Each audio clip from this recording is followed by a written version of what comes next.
It was a blazing warm day in the shady city. Sarah came to the north side of Coleridge Park with her dad, Kev. Since the sun shone brightly, she was promised they would have some fun together, then go for ice cream, but when they reached the park, some of Kev's friends called him over. Whenever Kev suggested they go to the park, there were always friends waiting for them. "I thought we were going to kick the ball," Sarah protested. The friends Kev met always held him up until it was too late and they had to go home again. "I won't be long," Kev said. Sarah patted Ricky. The dog panted appreciatively. She tried not to pout. Her dad always got mad when she pouted. He would go off with his friends regardless. Maybe they would still get ice cream when he was done if she kept quiet. "Stay here," he warned. "Kev," one of them called him. Kev smiled and raised 2 fingers to them before wandering off and leaving his daughter behind. Sarah smiled at Ricky and kicked the ball for him to chase, but the dog chased its owner instead. Sarah grumbled and sat on concrete steps that led up to the supply shed. As she watched her father exchange with his friends, she realized he wouldn't be returning anytime soon. She picked up the shining red ball she had brought with her and started to play around with it. She hadn't made any team in school that year, but the coach, Mrs. Watson, told her that she showed promise and if she practiced, maybe she could the following year. Sarah kicked the ball. She flipped it up, trying to move the Colford City player had made famous. Unlike him, it didn't land at her feet. It rolled away. She chased after it, and it was stopped by a woman. The woman picked it up. She was pretty, but not like Sarah's mum. The woman had a movie star quality with long blonde hair and designer sunglasses. "You ought to be careful," she said. She had a warm voice, smooth like honey. "You wouldn't want to lose your ball now, would you?" Sarah smiled at her. "Thanks, lady," she said. "Is that your dad over there?" The woman nodded towards Kev. He was still engaged in conversation. He hadn't noticed the woman approach his daughter. "Yeah, the bald one is Dad," Sarah giggled. "That's my dog too." "We're going to get some ice cream," Sarah divulged. "He looks busy," the woman replied. "Perhaps you and I can go and get some while you're waiting." Sarah's face lit up. She had been warned not to talk to strangers, but the woman wasn't at all like the stranger she imagined. She smelled of sweet perfume instead of alcohol. She was glamorous and pleasant.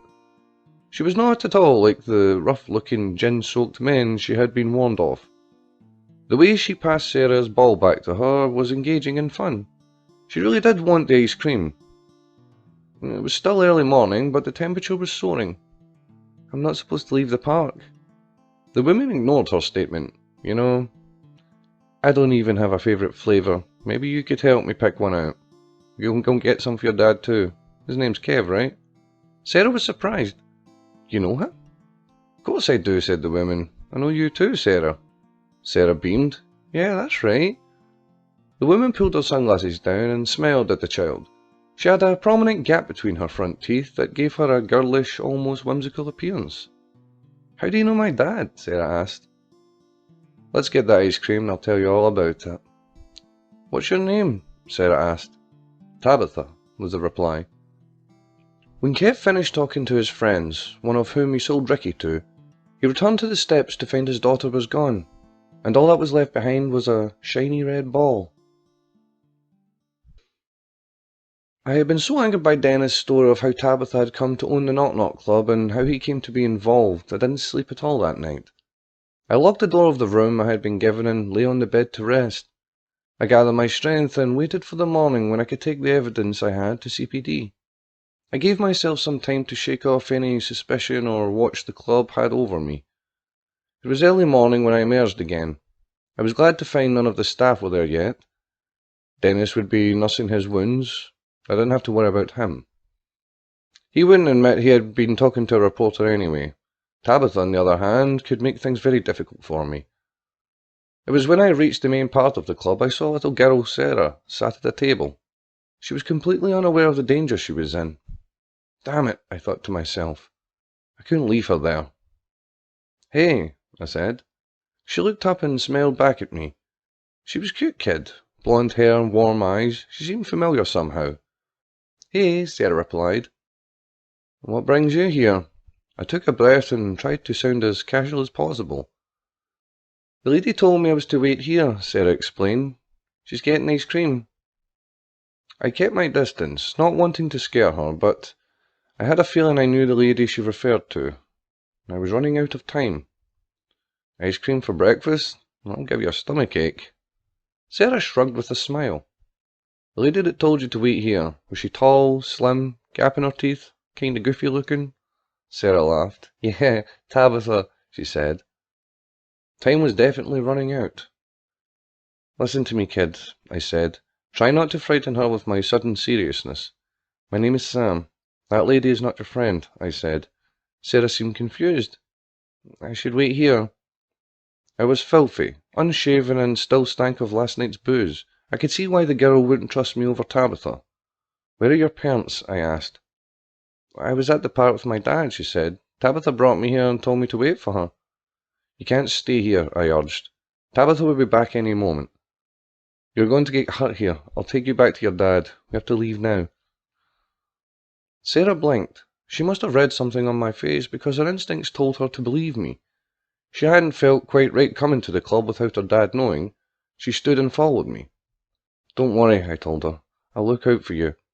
We got to the exit of the club where we met Lydia. Going somewhere? She asked, her eyes locked on Sarah. I'm getting out of this place, and I'm not leaving without this kid, I said to the dancer. Lydia remained calm. You have to be careful, Sam, she said. I was exhausted and in no mood to argue. You can't keep us here, I said, referring to myself and the little girl. I'm not trying to, Lydia replied. I'm saying you need to be careful. When you get to the alley, turn left. If you go right, they will see you. I thanked her. My first priority was getting Sarah back to her dad, and then I was going to CPD with evidence of everything I knew. What I didn't know was that, as I made my way from the club, relishing daylight again, the pocket I had kept the evidence phone in was now empty. Lydia had retrieved it. Where do you stay? I asked Sarah as we got into the street. She pointed to the park entrance. Just at the other side of Coldridge Park, she explained. I took a firm hold of her arm. We better hurry. I urged her and we made our way back to the park at a run. We crossed the park to the southwest entrance where a row of run-down buildings lay. There he is. That's my dad, Sarah cheered. Kev was on the phone. I stopped her before she could run to him. I started looking around. I couldn't see anything amiss. Okay, go to him, I pushed. I watched as Sarah and Kev were reunited. He lowered the phone. Where did you run off to? He growled angrily. I was trying to phone your fucking mother. The lady was going to get us ice cream, but the man brought me back, Sarah explained. Who? Before Sarah could point me out, a sharp crack from somewhere in one of the buildings. Kev cried out. Before he could catch his daughter, another shot rang out. It had come from what seemed like nowhere. My knees weakened. I had the strongest urge to vomit. My attempts to protect that little girl had brought her straight into the line of sight of a man with pinpoint accuracy. When I left the Knock Knock Club, I swore I would never let another kid get hurt. Creeps, murderers, degenerates. The shady city had them all. And she didn't like that I was trying to fight back. I'll never forgive myself for what happened to that little girl that day. I was so overwhelmed with the sight of Sarah and her father being gunned down, I didn't hear steps approach me. I turned, but before I could register the person behind me, I was punched. Knuckle dusters caught me in the side of the head, knocking me out cold.